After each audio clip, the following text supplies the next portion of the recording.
Päivän seisous. Jos mietitte miksi, ranteeni ovat viilellyt taas kerran. Tällä kertaa en ole rakastunut väärin, vaan tullut oikein uskoon.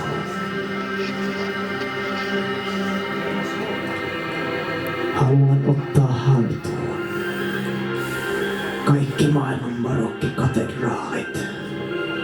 Ryöstää ne idän aavikkojen kasvattamalta Jumalalta ja hänen riutuneelta heikolta pojaltaan ja tehdä niistä veren ja tulen kultaisia teattereita.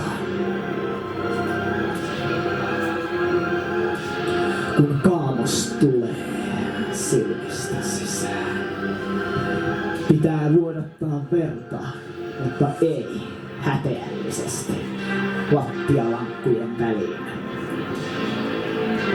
Elämän raudanpunainen eliksiiri on jotakuta muuta varten.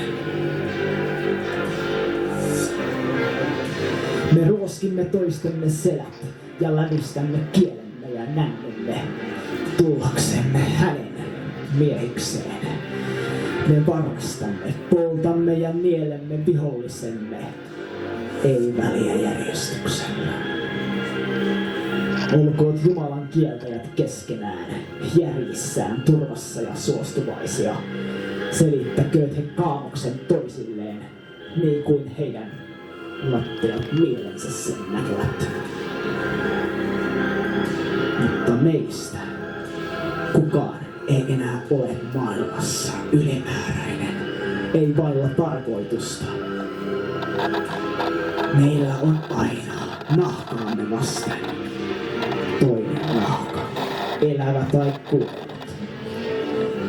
Kukaan ei enää särje sydämiämme, kun niillä on yksi ainoa Herra, joka jonain keskitalven päivänä ne nielee.